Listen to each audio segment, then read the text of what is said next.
In the third year of our arranged marriage, my husband, Mafia godfather Alessandro, paraded his new mistress in front of me. That woman was the reason my mother died, and Alessandro did nothing to stop her. When I called him in desperation, begging for help, he hung up on me to comfort that woman's tears. Later, he sent a diamond bracelet worth a small fortune, saying it was his way of making things right. He assured me that I would always be Mrs. Falcone, that no other woman could ever take my place. But my mother was gone. My heart was buried with her. So what meaning did Mrs. Falcone have anymore? After my mother's funeral, I pulled out the stack of transfer documents I had been preparing for months. It was past midnight when Alessandro finally staggered through the front door, smelling of whiskey and another woman's perfume. "Elena," he slurred. "Did you like the bracelet I sent?" His face still bore traces of lipstick. When he leaned in to kiss me, I resisted the urge to recoil. Instead, I handed him the papers. He squinted at them, then smirked. "More family paperwork. You've learned well. A perfect little consigliere in training." "Routine approvals," I replied quietly. "Just sign them." He sighed and scribbled his name across the pages without even glancing through most of them. But when he reached the last document, one related to the dockside warehouses, he paused. "This one looks different," he muttered. Before I could respond, his phone rang. Isabella's name flashed across the screen. "Alessandro." Her voice trembled through the speaker. "You promised to stay the night. Why are you with her again? Don't tell me you're pitying your wife now." Alessandro's expression softened instantly. Without another word, he scrawled his signature across the final page, grabbed his coat, and headed for the door. Halfway out, he turned back with that same commanding tone he always used when he wanted to remind me of my place. "Elena. Be more gracious toward her. Our marriage was arranged. But we're family now. Don't embarrass us in front of outsiders." And then he was gone. The door slammed shut, leaving only silence in the massive villa. I stared down at the signed papers, my hands trembling, my vision blurring through tears. 3 years ago to the day, I had met Alessandro for the first time. My family was drowning in debt, and my mother's only chance at survival was an experimental treatment that cost more than we could ever afford. The Falcones offered a deal, my hand in marriage in exchange for my mother's life. At first, Alessandro had been everything a woman could dream of: charming, attentive, intoxicatingly romantic. Even though our union was arranged, he made it feel like a love story. He'd cancel meetings just to take me to private art galleries. He remembered my favorite tea, my favorite flowers, even the colors I preferred to wear. He filled an entire garden with roses simply because I once said I loved them. When my mother's condition suddenly worsened, he moved heaven and earth to save her. He called in the best doctors from Europe, commandeered half the hospitals in New York, and never left my side. His arm was still bleeding from a recent gang fight, but he held me close and swore, "Elena, stay with me. I'll make you the most respected woman in this city. You'll be my only love. Always." I believed him, but the illusion shattered. Soon after the wedding, he began staying out late, coming home reeking of perfume.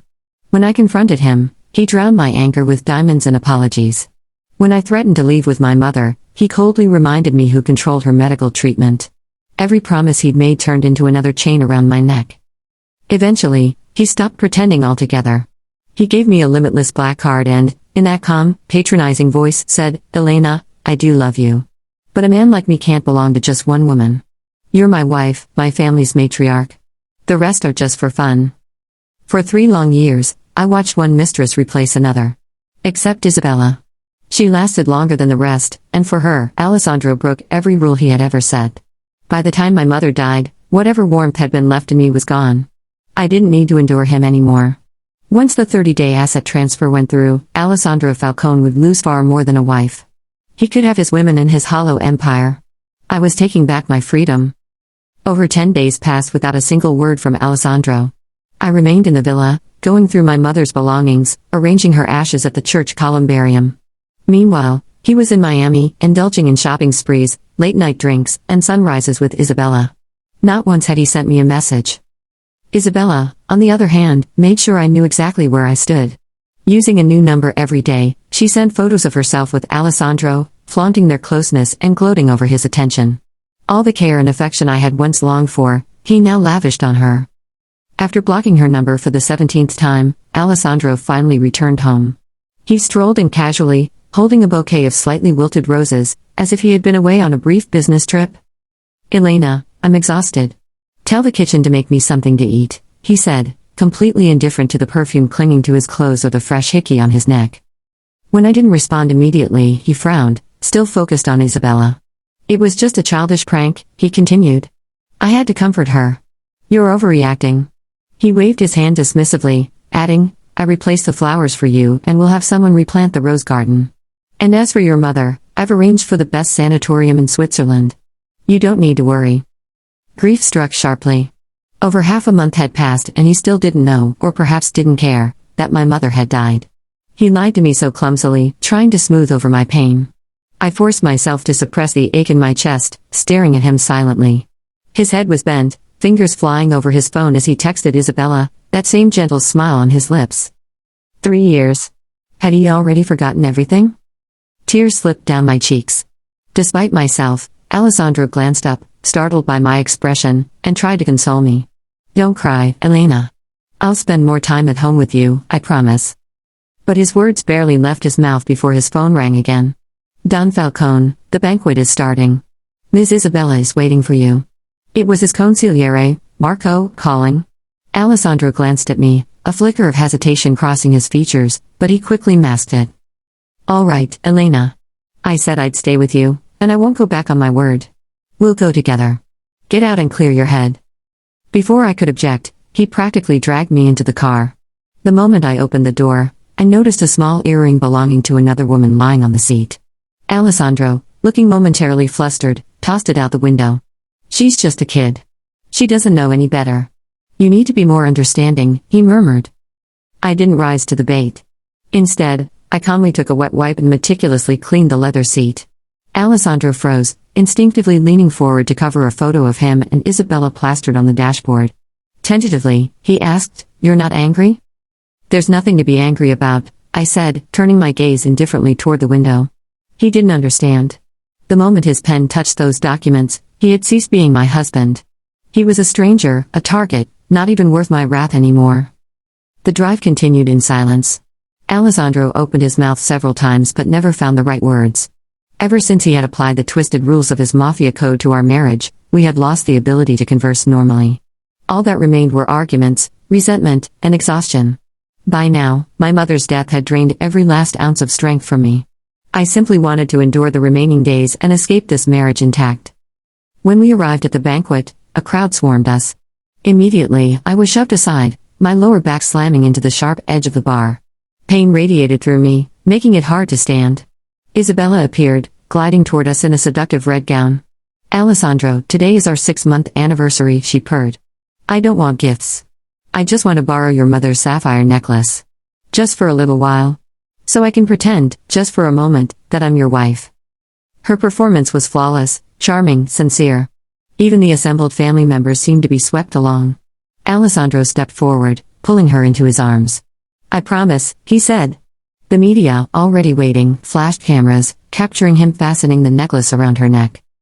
I lowered my eyes, a bitter smile touching my lips. When we were married, Alessandro had promised a simple ceremony. I had asked for only one thing, a glimpse of the matriarch's necklace. He postponed it endlessly. That later stretched into 3 long years. And now, as I watched him adorn another woman with it, I realized the truth, Alessandro had never changed. He had never respected me. The love I had believed in had been nothing more than a game for a Mafia godfather. A voice suddenly interrupted my thoughts. Don Falcone, you and your wife make such a striking pair. You look like newlyweds, even after all these years. Alessandro, murmuring closely with Isabella, frowned as the comment cut through the crowd. His eyes flicked toward me. You've got it wrong, he said firmly. This is my wife, Elena Falcone. Immediately, the noisy chatter fell silent. Whispers rippled through the crowd, a mix of pity and morbid curiosity. Imagine the patience it takes to just stand there and watch him with another woman. I remember when Don Falcone almost gave up his position for her. And now? How did it come to this? I smiled faintly, self-deprecating, and said nothing.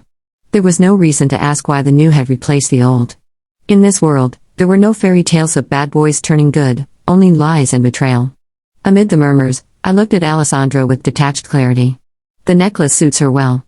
If you like it that much, hang the photo you just took in our bedroom. Once, I had wanted that spot to hold our wedding portrait.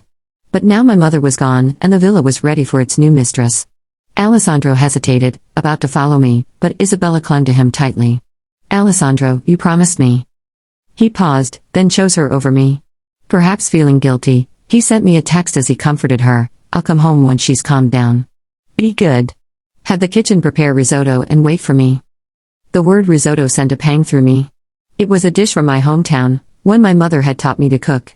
Even Alessandro had once praised it. A pity he would never taste it again. That night, burdened by grief, I went to the church to pray for my mother. On the way home, a group of street thugs emerged from the shadows. "This is just a lesson. Don't be ungrateful," one hissed. I fought back fiercely, but in the chaos, Isabella appeared from nowhere, shoving me toward the edge of the pier. We both plunged into the icy water. Before I could react, a dark figure shot into the sea, Alessandro. Instinctively, I reached for him, but he swam past me, saving Isabella instead. "I know you can swim, and I saw you push her. Stop pretending to be jealous," he snapped. "Get out yourself and apologize to Isabella. Or stay there and think about what you've done. I'm done spoiling you all." His focus was on a trembling Isabella. He didn't see the cuts along my arms or the blood clotting the water. He didn't see the injury in my leg, slowing my movements, dragging me down. When I failed to obey, his patience finally snapped. He scooped Isabella into his arms and left, ignoring my desperate cries. But he didn't know the attack had left me seriously wounded. The water was freezing, and after a few frantic struggles, my strength gave out. Before losing consciousness, I glimpsed a tall figure plunging into the waves, moving swiftly toward me. When I awoke, a kind, handsome face hovered over me. "You're awake. You've been out for days. You gave me quite a scare," he said gently. "I won't hurt you. My name is Dante. I was passing by and pulled you out." I thanked him and offered a check, which he raised an eyebrow at but refused to take. With no other family or friends, Dante cared for me at the hospital for several days. On the 27th day of the asset transfer period, I was finally discharged. Weak and fragile, I rested in a chair while Dante handled the paperwork. When he stepped out, I saw Alessandro and Isabella. The transfer period was ending, and I wanted no more conflict. But Alessandro seized my arm and slapped me across the face in front of everyone. "Elena, how shameless can you be? I'm gone for days and already you're seducing other men." I froze. He didn't ask how I was or why I had been in the hospital.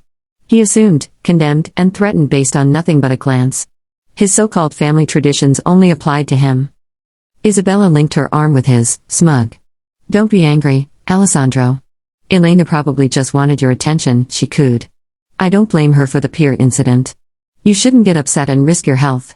You've been working so hard taking care of me." Her words only fueled his fury. "Apologize to Isabella, then get home and explain yourself about that pretty boy. From now on, you will not leave without my permission." I remained silent. I said, "Apologize. If you don't, I'll stop your mother's treatment right now." That was Alessandro, knowing exactly where to strike. But I had nothing left to lose. My mother was gone. His threats held no power. I shrugged off his hand, ignored his rage and walked away. Back at the villa, I packed my remaining belongings and blocked all contact with him, sitting silently, waiting for the end of this marriage. On the 28th day, he sent a single rose petal encrusted with diamonds. On the 29th, a ruby jewelry set worth millions. I confirmed with my lawyer that the gifts were legally mine, then locked them in my private vault, along with everything else he had given me. On the 30th day, Alessandro returned. He tried to embrace me, a guilty look on his face. "Elena, I was wrong. I misunderstood the situation. But I acted out of love. Tomorrow the Swiss specialists arrive. They'll save your mother. When she recovers, we'll take a trip around the world. My way of making it up to you." It was too late. I stepped aside calmly. "No need. It's all in the past." Alessandro stared at me for a long moment. Seeing my unshakable composure, he relaxed slightly. He stayed with me until evening, but eventually left for Isabella, offering a flimsy excuse. Before he drove off, he glanced back. "I'll be back early tomorrow. We'll meet the specialist for your mother together." I watched him go. When his car disappeared, I picked up my suitcase and stepped into the night. All that remained was a completed asset transfer and a gift for Isabella.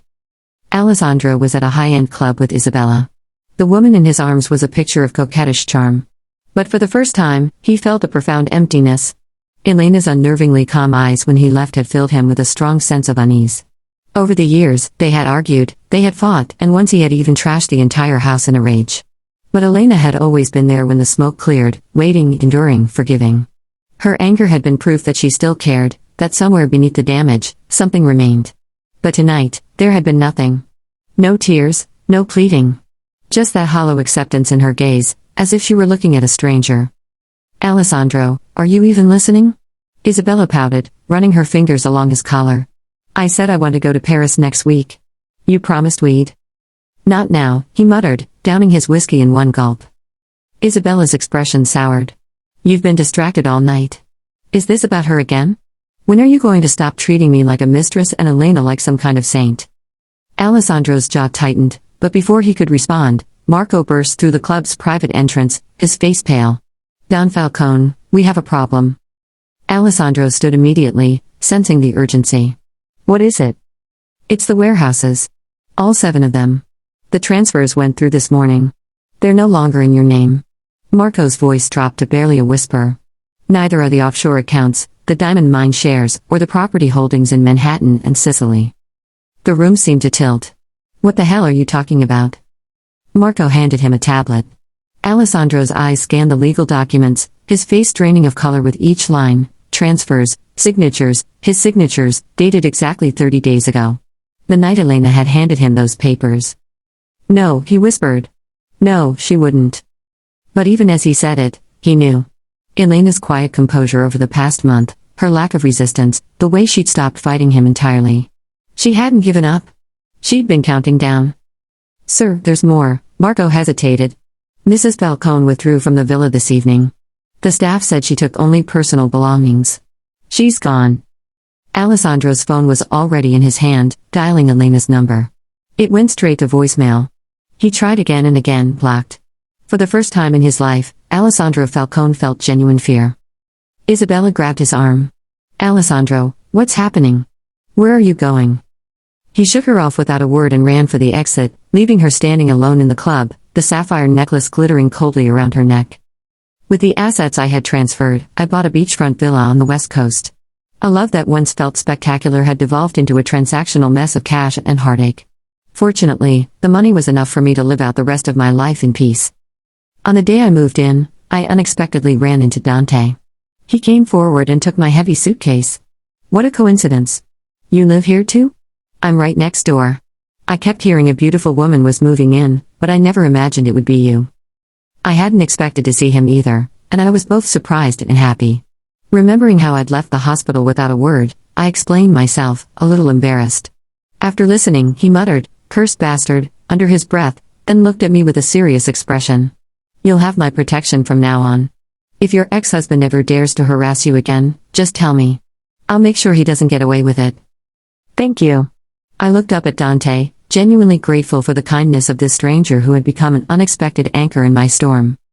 Over the following weeks, Dante and I fell into an easy rhythm. He'd bring me coffee in the mornings when he noticed I was up early, watching the sunrise. We'd take walks along the beach, talking about everything except my past. He never pried, never pushed. He simply existed beside me, steady, warm, uncomplicated. For the first time in 3 years, I could breathe. I began painting again, something I'd abandoned after marrying Alessandro. The villa's sun-drenched studio became my sanctuary. Dante would sometimes sit quietly in the corner, reading while I lost myself in colors and brushstrokes. "You're good at this," he said one afternoon, studying a seascape I'd just finished. "Why did you stop?" "Someone told me it was a waste of time," I said softly, "that I had more important duties as his wife." Dandy's expression darkened. He was wrong. One evening, about 3 weeks after I'd moved in, Dante invited me to dinner at a small Italian restaurant by the pier. The owner knew him by name, and the warmth of the place, the laughter, the music, the simple joy, made me realize how cold my life had been. "Elena," Dante said over dessert, his expression serious, "I know you're still healing and I'm not asking for anything. But I want you to know that when you're ready, if you're ever ready, I'd like to be more than just your neighbor." My heart fluttered with something I thought I'd lost forever, hope. Before I could respond, my phone buzzed, a number I didn't recognize. Against my better judgment, I answered. "Elena." Alessandro's voice was ragged, desperate. "Please, just tell me where you are. We need to talk." I hung up without a word and blocked the number. But Alessandro Falcone had never been one to give up easily. 2 days later, he found me. I was unlocking my villa's gate when a black SUV screeched to a halt in front of my driveway. Alessandro stumbled out, looking like a man who hadn't slept in weeks. His suit was wrinkled, his eyes bloodshot, his usually immaculate hair disheveled. "Elena, thank God." He approached me, hands outstretched. "I've been looking everywhere for you." I stepped back, instinctively. "How did you find me?" "Does it matter?" His voice cracked. "Elena, please, just come home. We can fix this. I'll do whatever you want. I'll send Isabella away. I'll change. I'll stop." "There's nothing to fix, Alessandro," I said, my voice ice. "We're done." "You don't mean that." He moved closer, desperation bleeding into anger. "You're my wife. You can't just steal my assets and disappear." "I didn't steal anything. You signed every document yourself. You were just too distracted by your mistress to read them." His face twisted. "You tricked me." "I gave you a choice," I said quietly. "Every single time you chose her, you were choosing this ending." That's when Dante appeared. Having heard the commotion, he positioned himself between Alessandro and me, his presence commanding. "I think the lady asked you to leave." Alessandro's eyes narrowed as recognition dawned. You're the one from the hospital." His gaze flicked to Dante's stance, then back to me. "Your woman?" "She's my wife." With that, the two men began to fight. Alessandro, softened by years of debauchery, was no match for Dante.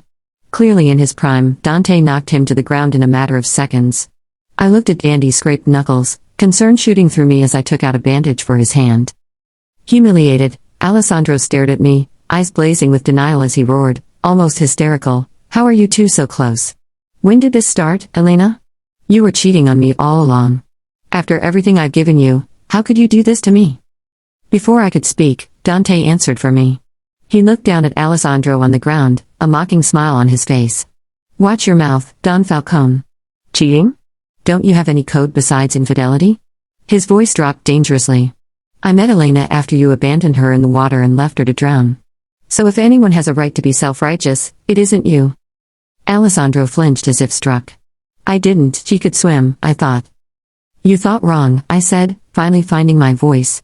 The words came out steadier than I expected. "I nearly died that night, Alessandro. I was in the hospital for days. You never came, you never called. You didn't even notice I was gone." "Because you blocked me," he protested. "I blocked you? After I was discharged, you had nearly 2 weeks to care. And you didn't." I shook my head, exhausted by the circular argument. "It doesn't matter anymore. I'm not your wife. The divorce papers were included in the documents you signed. We've been legally separated for over 3 weeks now." The color drained from Alessandro's face. No, that's not, I wouldn't have signed." "You did. Page 37, your lawyer has the copies." Alessandro stumbled backward, genuinely shattered. For a moment, I almost felt sorry for him. Almost. "Elena, please," he whispered. "I love you. I know I've been terrible, but I can change. Just give me another chance. Come home." "That was never my home," I said quietly. "It was a prison with golden bars. I'll make Isabella leave. I'll do anything." "It's not about Isabella anymore, Alessandro. It's about you. Who you are. What you've become." I paused, letting the words settle. "You killed my mother. Maybe not with your own hands, but through your negligence. Your cruelty. Your choice to comfort your mistress instead of protecting my family. That's not something you can fix with apologies or diamonds." Dante gently touched my arm. "Elena, let's go inside. He's not worth your energy." Alessandro's eyes flickered to Dante's hand on my arm, and something dangerous flashed across his face. "You think you've won?" he said, voice low and venomous. "You think you can just walk away from me? From the Falcone family? I'll destroy you. I'll take everything back. You'll regret." "Alessandro." My voice cut through his threats like a blade. "I'd be very careful about making threats right now. You see, over the past 30 days, I've been doing more than just transferring assets." His eyes narrowed. "What are you talking about?" "I've been gathering evidence, about Isabella, about her connections to the Rossi family, about how she's been feeding them information for months." I watched his face carefully. "How she orchestrated my mother's death to clear her path to becoming the next Mrs. Falcone." Alessandro went very still. "What?" Check your email, I said simply. I sent everything to your consigliere an hour ago. I suspect by now your entire family knows exactly what kind of woman you've been protecting. Alessandro's phone buzzed insistently. He pulled it out with shaking hands, and I watched realization wash over his face as he scrolled through message after message from Marco, from his father, from the Capos. His empire was crumbling, and for once it had nothing to do with rival families or business deals. It was all because of his choices. Elena. His voice was barely a whisper now. Why would you, after everything, why would you help me? I'm not helping you, I corrected. I'm helping the family understand what kind of threat Isabella poses. What you do with that information is your problem, not mine. Without another word, I turned and walked into my villa with Dante, leaving Alessandro standing alone in the driveway, his world falling apart around him. Through the window, I watched him make a call, then speed away in his SUV. Dante stood beside me. He'll go after Isabella now? I know. You could have just walked away. You didn't know his family anything. I was silent for a moment, watching the sun set over the ocean. My mother used to say that revenge is a poison that destroys the vessel that carries it. But justice is just setting the scales right. Dante smiled softly. Remind me never to cross you. For the first time in what felt like forever, I laughed. With Dante's help, I anonymously sent the evidence of Isabella colluding with a rival to overthrow the Falcone family to all the Capos, and to Alessandro. This included details of how she had engineered my mother's death. In his father's study, in front of all the core family members, Alessandro confronted Isabella. Faced with a mountain of irrefutable proof, Isabella panicked. Instantly, she looked at Alessandro, her face streaked with tears. Alessandro, say something. You were with me. I didn't mean to, I just loved you too much. Before she could finish, Alessandro lunged forward and slapped her hard across her beautiful face. His eyes were bloodshot as he practically screamed, "It was all you. You made me lose Elena. If you hadn't killed her mother, she never would have left me. This is all your fault." Isabella was stunned by the slap, her hand flying to her reddening cheek. The sapphire necklace, the Falcone family heirloom, glittered mockingly at her throat. "Alessandro, please," she sobbed. "I did it for us, for our future. She was in the way. She would never have let you go." Silence. The voice came from the head of the table. Don Falcone Sr., Alessandro's father, stood slowly. Even at 70, he commanded absolute authority, his cold gaze fixed on Isabella. "Remove the necklace. You've disgraced it." Isabella's hands trembled as she unclasped it, the sapphires catching the light one last time before Alessandro snatched them away. "Marco," the elder Falcone said calmly, "take her to the warehouse. Let the Rossi family know we've discovered their little spy. I'm sure they'll be very interested in negotiating her return." "No." Isabella screamed as two guards seized her arms. "Alessandro, you can't let them do this. You love me, you said." "Get her out of my sight," Alessandro said, his voice hollow as Isabella was dragged away, her screams echoing through the mansion. Don Falcone Sr. turned to his son. "You've been a fool, Alessandro. That girl was your wife, your partner, and you treated her like an accessory." The old man's disappointment was palpable. "Elena came from nothing, yet she conducted herself with more dignity and intelligence than you've shown in years. She outmaneuvered you completely, and you deserved it." Alessandro said nothing, staring at the sapphire necklace in his hands. "You have 1 week to clean up this mess with the Rosses," his father continued. "And when you're done, I suggest you think very carefully about the kind of man you want to be. Because right now, you're not worthy of the Falcone name." 3 months later, I stood in my studio, adding final touches to a painting of my mother. I'd captured her as I remembered her best, laughing, vibrant, full of life. It would hang in the church where her ashes rested, a memorial befitting the woman who taught me strength. The doorbell rang, and I found Dante on my porch, holding a bouquet of white roses, my favorite, though I had never told him. "How did you know?" I asked, taking them with a smile. "I pay attention," he said simply. "Unlike some people." I laughed, inviting him in. Over the past months, Dante had become my closest friend, my confidant, and something more, something I was finally ready to explore. We were having coffee on the terrace when another car pulled up. My heart sank as I recognized it. Alessandro emerged looking thinner, more haggard, but there was something different in his eyes. Not desperation this time, but resignation. Dante tensed beside me, but I placed a hand on his arm. "It's okay." Alessandro stopped at a respectful distance, not approaching the terrace.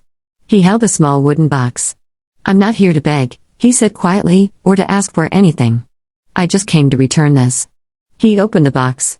Inside was my mother's wedding ring, the one I'd thought lost forever, the one she'd been wearing when she died. My breath caught. Isabella had it, Alessandro explained, his voice rough. She'd taken it as some kind of trophy. I found it in her things. He set the box on the garden wall between us. It belongs to you. I walked over slowly and picked up the ring, tears blurring my vision. Thank you. Elena. Alessandro's voice cracked. I can't undo what I've done. I can't bring your mother back or erase the pain I caused you. But I want you to know that I finally understand what I lost. Not the assets, not the properties. You. The only woman who ever truly saw me and loved me anyway. He took a shaky breath. I'm not asking for forgiveness. I don't deserve it. I just wanted you to know that I'm sorry. For all of it. And that you were right to leave. I looked at this broken man who'd once held my heart and felt only a distant sadness. I forgive you, Alessandro, I said softly. Not for you, for me. So I can move forward without carrying that weight. Something flickered in his eyes. Gratitude, perhaps, or grief. Be happy, Elena, he said. That's all I want now. He nodded once to Dante, a gesture of acknowledgement, maybe even respect, and returned to his car. I watched him drive away, feeling the final thread of our connection snap cleanly. Dante came to stand beside me, wrapping an arm around my shoulders. Are you okay? I looked down at my mother's ring, then out at the ocean stretching endlessly before us. Yes, I said, meaning it completely. I really am. For the first time since I could remember, the future looked bright. The past was behind me, paid for, accounted for, released. And ahead lay possibility, freedom. And maybe, just maybe, a love that wouldn't require me to lose myself to keep it. I slipped my mother's ring onto my right hand, where it belonged, and turned to Dante with a genuine smile. Now, I said, tell me more about those painting classes you mentioned. I think it's time I started living again. Dante grinned, and together we walked back into the villa, into the light, into a new chapter that was entirely my own. Epilogue. 1 year later, my art exhibition opened in a prestigious Manhattan gallery. The collection was titled Resurrection Pieces, documenting the journey from darkness to light, from captivity to freedom. Dante stood beside me at the opening, his hand warm in mine. We'd taken things slowly, but what had grown between us was genuine, built on friendship and mutual respect rather than desperation and obligation. Among the attendees, I spotted Alessandro near the back of the gallery. He stood alone, studying a particular painting, one I titled The Prison of Roses. It depicted a woman behind bars made of flowers, gold, and jewels. Our eyes met across the room. He raised his glass slightly in acknowledgement, a ghost of his old smile on his lips, then turned and left without approaching. I heard later that he'd donated a substantial sum to the women's shelter I'd established in my mother's name. It was his way of making amends, I supposed. Some wounds he could never heal, but at least he was trying to prevent others from suffering the same fate. Isabella, I learned, had been traded back to the Rossi family in a negotiation that ended their conflict with the Falcones. What happened to her after that? I didn't know and didn't care to find out. She was no longer part of my story. Ready to give your speech? Dante asked, squeezing my hand. I looked around the gallery, at the art I created from my pain, at the people who'd come to support me, at the life I'd built from ashes. Yes, I said, kissing him softly. I'm ready. As I walked to the podium, I felt my mother's ring on my finger, a constant reminder of where I'd come from and the strength she'd given me. And I knew, wherever she was proud. I had survived. More than that, I had flourished. And this was only the beginning.